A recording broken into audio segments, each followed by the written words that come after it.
হয়ে গেছে। এবার এটার মধ্যে আমি একে একে পেঁয়াজ,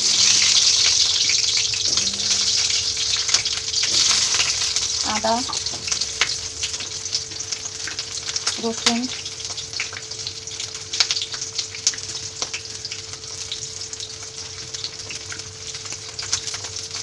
টমেটো, কাঁচা লঙ্কা সব একসাথে বড় বড় করে টুকরো করে কেটে দিয়ে দিলাম। সেটা একটু ভাজা করে নেব।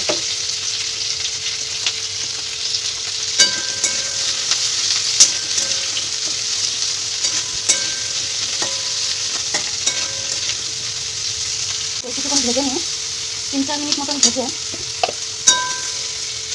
মিক্সির জারে দিয়ে দেবো। ডাইরেক্ট তুলেই আমি দিয়ে দিচ্ছি। এখানেই ঠান্ডা করে নেবো, মিক্সির জারটাতেই ঠান্ডা করে নেবো। একটু ঠান্ডা হলে পরে এটা পেস্ট করবো। খেতে নাকি খুব ভালো হয়। আমি আজকে এটা পরোটার জন্য করছি, তো এটা ভাতের সাথেও খাওয়া যাবে। আমি করছি পরোটার জন্য। এই যে ছোটো জারটা 1 জার মতো হয়েছে, তোমরা চাইলে ভাত দিয়েও খেতে পারো। এবার আমি আর একটু তেল দেবো এর মধ্যে।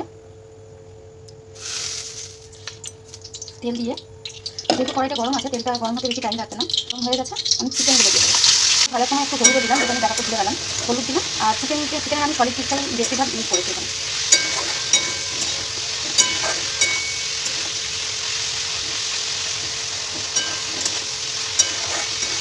ভাজা হয়ে গেছে, এটাও 2-3 মিনিট মতন আমি ভেজে নিয়েছি।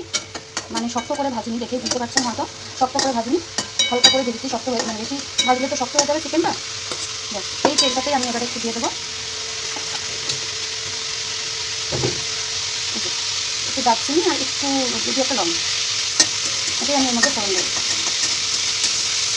আমি এটার মধ্যে দেবো যে ভেজে রাখা মশলাটা আমি পেস্ট করেছিলাম, যেটা ভেজে নিয়েছিলাম পেঁয়াজ, টমেটো, আদা, রসুন সবার সাথে, সেই পেস্টটা।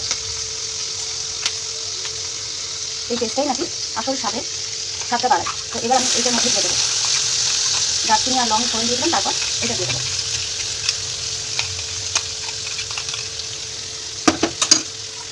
এটা কিন্তু পুরোটাই আমি ফুল ফ্লেমে করছি রান্নাটা। কালারটা কিন্তু দেখতে দারুণ হয়েছে। আপনারা পারলে এটার মধ্যে কাজুও দিতে পারেন। আমার কাজু বাটা দিয়ে রান্না বা দই দিয়ে রান্না করতে ভালো লাগে না, তাই আমি কাজু বা দই কিছু ব্যবহার করিনি।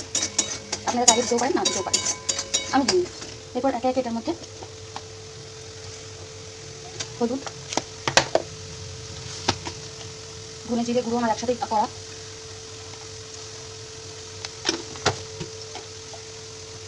কাঁচা লঙ্কা দিয়েছি, কাশ্মীরি লঙ্কা গুঁড়ো দিচ্ছি একটুখানি কালারের জন্য,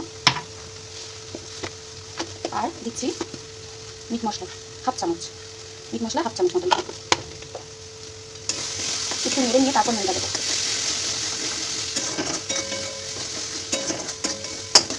দেখি আজকে আমি এটা ফার্স্ট টাইম বানালাম, কেমন হয় খেতে। যেহেতু পরোটার সাথে করছি, তাই যেহেতু মাংসই একটু নুন দিয়েছি, তাই এটাতে সামান্য নুন দিলাম, কারণ এটা হবে গ্রেভি। এর মধ্যে সামান্য মশলার বাটিটাতে ধুয়ে রাখা যে জলটা, সেটুকু একটু দিলাম, দিয়ে আরও একটুখানি কষিয়ে নেব।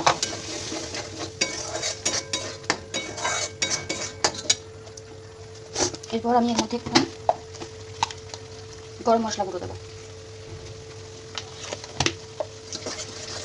গরম মশলা গুঁড়োটা আমি এখানে দিয়ে দিলাম, কারণ নামানোর আগে আমি একটা অন্য জিনিস দেবো। এরপর এটার মধ্যে দিয়ে দিলাম চিকেন ভাজাটা।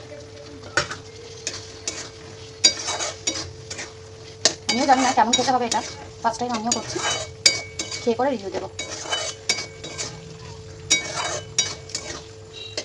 ভালো করে কষানো হয়ে গেলে একটু জল দিয়ে মাংসগুলো যেহেতু সলিড পিস, একটু সেদ্ধ করতে দিতে হবে। এরপর এটার মধ্যে আমি একটু জল দিয়ে দিই, জল দিয়ে ঢাকা দিয়ে দেবো, কারণ সিদ্ধ হতে হবে মাংসটা। ভালো করে ঢাকা দিয়ে দেবো।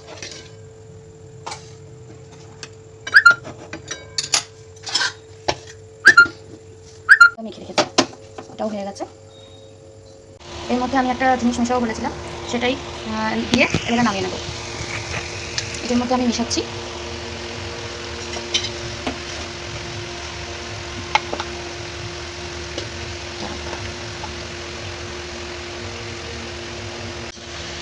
এক চামচ মতন ঘি।